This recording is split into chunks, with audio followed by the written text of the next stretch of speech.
Mengapa Yesus naik ke sorga? Hal itu menunjukkan bahwa misinya telah selesai dan dia harus kembali ke sorga. Dan kabar gembiranya, saudara-saudara, Yesus mengatakan bahwa di mana aku berada, di situ pun kamu akan berada. Dia akan datang kedua kali untuk menjemput orang-orang yang percaya. Kemana? Ke tempat yang dia berada. Sorga, saudara-saudara. Tapi perhatikan di ayat 1 itu. Ayat 1 itu yang menjadi kata kunci. Percayalah kepada Allah, percayalah juga kepadaku. Bagaimana mungkin kita bisa pergi ke tempat yang Yesus janjikan, sorga yang dia janjikan, tanpa percaya? Itu tidak mungkin.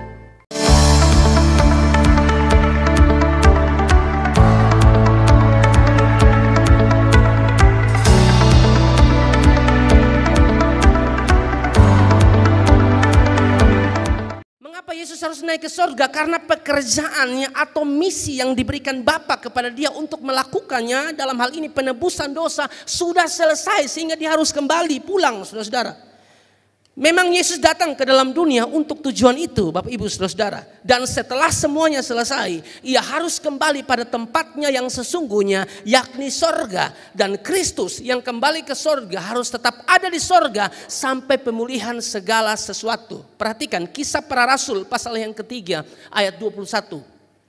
Kisah Para Rasul 3 ayat 21 mengatakan begini, Kristus itu harus tinggal di sorga sampai waktu pemulihan segala sesuatu. Seperti yang difirmankan Allah dengan perantaraan nabi-nabinya yang kudus di zaman dahulu. Makanya Adam Clarke bilang begini, saudara, ia telah naik ke sorga dan ia akan terus ada di sana sampai ia datang lagi untuk menghakimi orang yang hidup dan yang mati. Mengapa Yesus harus naik ke sorga? Karena pekerjaannya, misinya dalam hal penebusan dosa sudah selesai dan dia harus kembali. Makanya di dalam doa Yesus, ya, di dalam doa Yesus dalam Yohanes 17 ayat 4 dan ayat yang kelima, di dalam doa Yesus itu Yesus mendoakan murid-murid tapi juga mendoakan dirinya sendiri, saudara-saudara. Dikatakan seperti ini, aku telah mempermuliakan engkau di bumi dengan jalan menyelesaikan pekerjaan yang engkau berikan kepadaku untuk melakukannya.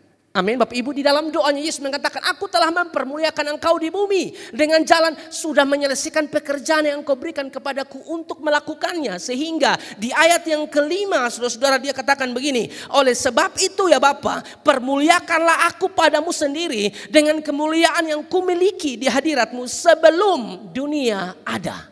Amin. Tugasnya sudah selesai dilakukannya dan dia harus kembali pulang ke sorga. Perhatikan di sini, Bapak Ibu saudara-saudara yang diberkati oleh Tuhan Yesus Kristus, ya. Kita tahu bahwa kalau seandainya saudara-saudara, ya, seandainya Yesus belum menyelesaikan tugas itu, saudara-saudara, dia belum bisa pulang. Kalau Yesus belum selesaikan itu, tapi kita tahu tugas itu sudah selesai. Di atas kayu salib Yesus bilang begini, sudah selesai. Sudah selesai semua, makanya dia harus pulang, Bapak Ibu saudara-saudara. Di dalam ayat 4 tadi, minta maaf kita lihat kembali, Yohanes 17 ayat yang keempat dia bilang begini, aku telah mempermuliakan engkau di bumi dengan jalan menyelesaikan. Nah, kata menyelesaikan di sini Bapak Ibu saudara-saudara, dia dari kata Yunani teleio. Kata teleio di situ saudara-saudara sedang berbicara tentang menyelesaikan, menyempurnakan, menggenapi atau sudah mencapai tujuan. Itu sudah selesai pekerjaannya di bumi, misi Allah, misi Bapa yang diberikan kepada dia dalam hal penebusan dosa itu sudah selesai, saudara. Makanya dia berani berkata, permuliakanlah aku daripadamu. Kita bandingkan dengan Yohanes 19 ayat 30. Perhatikan. Yohanes 19 ayat yang ke-30 mengatakan, sesudah Yesus meminum anggur asam itu, berkatalah ia, sudah selesai. Lalu ia menundukkan kepalanya dan menyerahkan nyawanya.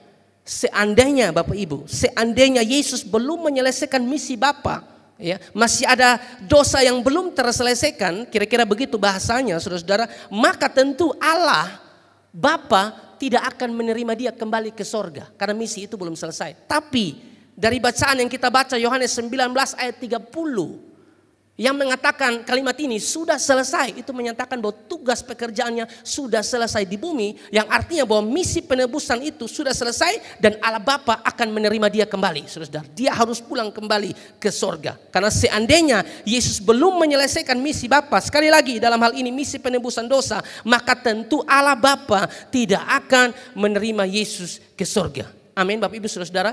Jadi Ini kesimpulan menarik buat kita. Kenaikan Yesus ke sorga harus meyakinkan kita bahwa dosa kita sudah diselesaikan dengan sempurna di atas kayu salib. Sekali lagi Bapak Ibu, kenaikan Yesus ke sorga harus meyakinkan kita bahwa dosa kita sudah diselesaikan dengan sempurna di atas kayu salib. Dan dibuktikan dengan kenaikan Yesus ke sorga, saudara-saudara, memberikan kesimpulan bagi saya dan saudara. Dosa kita sudah selesai. Tidak ada lagi satu dosa apapun yang bisa membawa kita ke neraka. Tidak ada, saudara-saudara. Dosa kita sudah diselesaikan, saudara-saudara. Mau dosa masa lalu, dosa hari ini, saudara, atau mungkin dosa yang akan datang yang masih bisa kita lakukan. Dengar, dosa kita sudah diselesaikan di atas kayu salib. Amin, Bapak Ibu saudara-saudara. Tidak ada lagi satu dosa apa yang belum diselesaikan oleh Yesus. Sudah diselesaikan oleh Yesus. Tapi dengar, ini bukan rekomendasi bagi kita untuk buat dosa. Amin, saudara. Kita sudah ditebus, saudara. Harusnya kita yang dihukum. Dosa kita terlalu banyak dan harusnya kita dihukum. Upah dosa itu maut, saudara. Tapi dengar baik, Yesus sudah mengambil alih itu semua. Amin, Bapak Ibu. Sudah mengambil alih itu semua. Makanya kita bersyukur kepada Tuhan Yesus Kristus sehingga kita bisa berdiri dan mengatakan 2 Korintus 5 ayat yang ke-17 bahwa saya adalah ciptaan baru. Ya, jadi siapa yang ada di dalam Kristus, ia adalah ciptaan yang baru. Yang lama sudah berlalu, sesungguhnya yang baru sudah datang. Amin Bapak Ibu, dosa kita sudah diselesaikan oleh Yesus. Tapi sekali lagi, ini bukan rekomendasi bagi kita untuk buat dosa. Kita masih bisa buat dosa tidak di depan? Masih bisa. Saya masih bisa buat dosa di depan tidak? Masih bisa saudara-saudara. Tapi dengar, orang percaya tidak mungkin nyaman pada dosa itu. Dia jatuh dalam dosa, dia akan cepat keluar, bangkit dari situ. Dia tidak nyaman di situ. Tapi bagi Anda yang mengatakan saya orang percaya kepada Kristus tapi ada di dalam dosa tersebut dan Anda nyaman di dosa tersebut dan dosa itu menjadi kesukaan Anda. Dengar, Anda bukan orang percaya. Amin.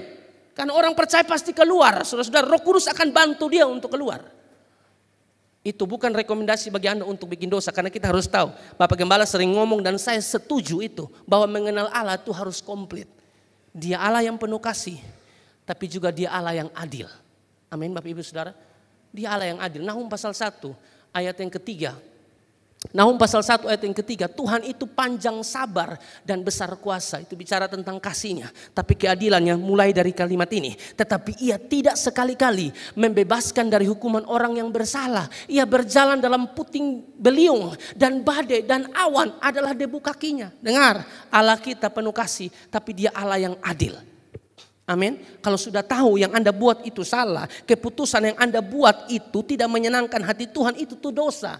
Sadar sudah dan keluar. Jangan tunggu Tuhan panggil Anda dengan cara yang kasar. Karena untuk memanggil orang yang keras, kepala yang keras, itu memang harus keras cara Tuhan. Kadang-kadang dia harus pukul Anda. Kadang-kadang Anda tidak dengar, dia kasih sakit penyakit. Kalau sampai ada orang yang Tuhan sudah tegur dengan keras, dia tidak mau bertobat. Saudara dengar, ini lebih ngeri. Saudara, ini lebih ngeri. Tuhan lepas tangan. Kalau Tuhan lepas tangan artinya dia tidak pedulikan Anda lagi. Anda mau mati, Anda mau buat apa, urusan Anda di situ. Saya tidak peduli Anda. Jadi lebih baik dia tegur Anda, lebih baik Anda bertobat. Tegurannya kan bisa melalui hamba Tuhan, bisa melalui suami, bisa melalui istri, bisa melalui anak, bisa melalui teman kantor. Tuhan bisa pakai siapa saja untuk menegur Anda dan memperbaiki Anda menjadi pribadi yang jauh lebih baik daripada sebelumnya. Amin Bapak Ibu Saudara-saudara. Dia Tuhan yang penuh kasih tapi dia adil. Kita lakukan segala sesuatu yang tidak menyenangkan hatinya, dia akan pukul kita Bapak Ibu Saudara-saudara. Makanya di dalam Yeremia 17 ayat yang ke-9 dan ayat yang ke-10 ya. Yeremia 17 ayat 9 dan ayat yang ke-10 di ayat ini menarik Saudara-saudara karena sedang mengatakan kepada kita bahwa yang kenal hati kita itu Tuhan.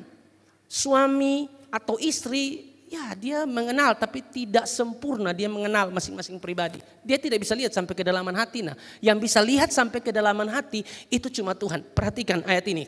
Betapa liciknya hati. Hati itu licik saudara. Makanya kalau di muka tuh iba togor keba sayang mati tuh. Da sayang. Muka tambah berisi. Di mana sayang anak kisah. Selalu pakai kata sayang. Saudara hati-hati yang terlalu banyak kata sayang itu kadang-kadang omong kosong. Sayang muka kayak bersih. Muka kayak senang ada jerawat, lu balik dia, jerawat ada full. Muka tua, lihat ada orang yang begitu. Muka tua, pokoknya segala macam. Harus ada yang kurang saudara-saudara di mata mereka. Betapa liciknya hati-hati itu begitu. Tapi kita ini kan tidak tahu. Kita hanya lihat ya di luar sah. Karena dia sudah bilang kita sayang. Itu kita sudah mau terbang. Orang puji sedikit susun bisa-bisa. Makan siang di mana sayang, dia akan traktir. Kan kita kan begitu. Mau dipuji, tapi hati-hati loh saudara. Ada orang-orang yang dekat dengan kita itu licik. Makanya saya sering buat satu quotes begini. Tidak semua orang yang mendekat itu punya agenda yang benar. Tidak semua orang yang mendekat itu punya tujuan yang benar. Tidak semua. Makanya hati-hati.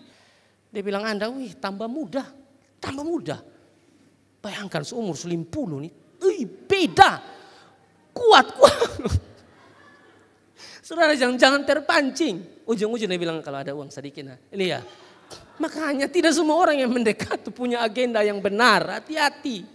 Kadang-kadang itu hanya untuk memanfaatkan. Amin.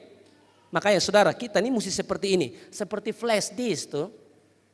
Kalau flash disk saudara masukkan di komputer, di PC atau di laptop. Dan laptop itu saudara ada antivirus. Dia akan cepat baca. Betul tidak? Dia akan cepat baca. Ini ada virus di sini. Ada virus di sini. Nah kita ini mesti dekat dengan Tuhan, belajar firman Tuhan sungguh-sungguh ya saudara, supaya ada orang yang dekat dengan kita, kita langsung tahu ini tulus atau tidak tulus. Jangan kok, tapi itulah mereka kalau datang tuh langsung memulai dengan pujian, tambah cantik, tambah ganteng, badan tambah bagus, ramping. Apalagi kita ini haus pujian, jangan begitu saudara. Orang yang model begini gampang orang kasih bodoh, gampang. Puji sedikit sudah itu di sepi itu. Angka sedikit di sepi itu. Padahal orang angka nih, yang angka dia nih, dia ada punya maksud supaya dapat keuntungan. Ini orang model begini tidak tulus, saudara. Dalam satu hubungan, relationship Anda, pertemanan Anda, dasarnya itu harus tulus, bukan cari keuntungan. Amin. Betapa liciknya hati, lebih licik daripada segala sesuatu. Hatinya sudah membatu. Siapakah yang dapat mengetahuinya? Siapa yang dapat mengetahui hati? Lihat di ayat 10. Ayat 10 mengatakan begini, Aku Tuhan yang menyelidiki hati, yang menguji batin untuk memberi apa? Balasan kepada setiap orang setimpal dengan tingkah langkahnya, setimpal dengan hasil perbuatannya. Memberi balasan kepada setiap orang setimpal dengan tingkah langkahnya, sedang berbicara tentang Allah kita adil, saudara. Sesama kita tidak tahu apa yang ada di dalam hati kita, kebusukan apa yang ada di dalam hati kita, sesama kita tidak tahu, tapi Tuhan tahu. Dan kalau Anda tidak bertobat, Dia akan pukul Anda. Dia akan hajar Anda kalau Anda tidak bertobat, saudara. Amin, Bapak Ibu saudara. Tuhan kenal sampai kedalaman hati. Itulah beda Tuhan dengan manusia. Manusia hanya di luar sah. Tuhan sampai kedalaman hati, saudara. Wahyu pasal yang ketiga ayat 19 pun mengatakan demikian.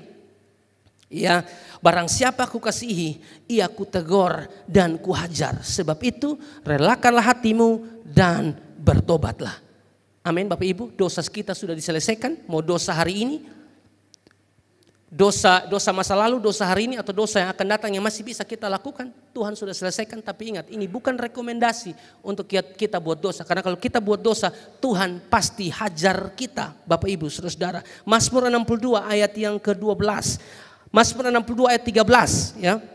Dan daripadamu juga kasih setia ya Tuhan, sebab Engkau membalas setiap orang menurut perbuatannya. Jadi sekali lagi, kenaikan Yesus ke sorga meyakinkan kita bahwa dosa kita sudah diselesaikan dengan sempurna. Sehingga kita bisa berdiri dan berani berkata dengan satu keyakinan iman yang pasti bahwa kita telah dibeli dan harganya telah lunas dibayar. 1 Korintus pasal yang ke-6 ayat 20 mengatakan demikian. Sebab kamu telah dibeli dan harganya telah lunas dibayar. Ini bukan kredit, sudah lunas dibayar. Karena itu muliakanlah Allah dengan tubuhmu. Senada dengan 1 Korintus 7 ayat 23 mengatakan kamu telah dibeli dan harganya telah lunas dibayar. Karena itu janganlah kamu menjadi hamba manusia, tapi menjadi hambanya Tuhan Yesus Kristus. Hamba, kalau kita bicara tentang hamba, saya tambahkan sedikit. Kalau kita bicara tentang hamba itu selalu bicara tentang pengabdian.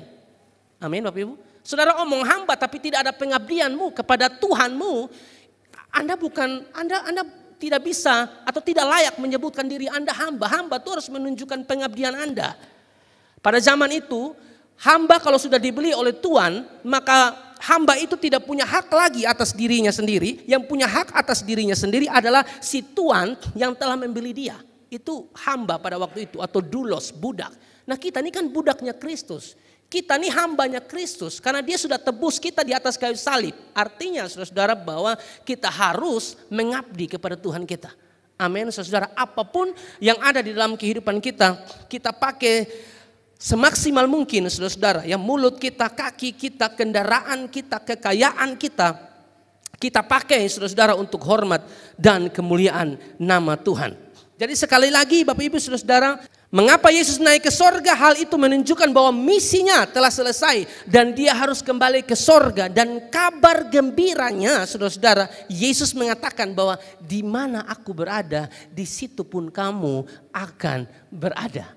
Amin Bapak Ibu, itu satu sukacita yang luar biasa. Yohanes pasal 14. Yohanes pasal 14 ayat 1 sampai ayat yang ketiga mengatakan demikian saudara-saudara. Janganlah gelisah hatimu, percayalah kepada Allah, percayalah juga kepadaku. Ayat 2, di rumah Bapakku banyak tempat tinggal. Jika tidak demikian tentu aku mengatakannya kepadamu, sebab aku pergi ke situ untuk menyediakan tempat bagimu. Ayat 3, dan apabila aku telah pergi ke situ dan telah menyediakan tempat bagimu, aku akan datang kembali dan membawa kamu ke tempatku, supaya di tempat di mana aku berada, kamu pun berada. Mengapa Yesus harus naik ke sorga saudara-saudara? Karena pekerjaan misinya sudah selesai dan dia sudah harus kembali ke sorga. Dia akan datang kedua kali untuk menjemput orang-orang yang percaya. Kemana? Ke tempat yang dia berada. Sorga saudara-saudara. Amin Bapak Ibu saudara-saudara. Tapi perhatikan di ayat 1 itu. Ayat 1 itu yang menjadi kata kunci. Percayalah kepada Allah, percayalah juga kepadaku. Bagaimana mungkin kita bisa pergi ke tempat yang Yesus janjikan, sorga yang dia janjikan tanpa percaya? Itu tidak mungkin. Di rumah Bapakku banyak tempat tinggal dan di situ aku menyediakan tempat itu bagi kamu. Saya akan datang kembali dan menjemput kamu ke sana. Bersyukur tidak saudara, kita punya Tuhan yang hebat. Kita bersyukur punya Tuhan yang hebat. Mengapa Yesus harus naik ke sorga? Karena pekerjaan misinya sudah selesai. Maka dia harus kembali ke sorga karena memang dia bukan dari dunia ini. Dia dari sorga. Tapi di mana dia berada, di situ kita pun berada.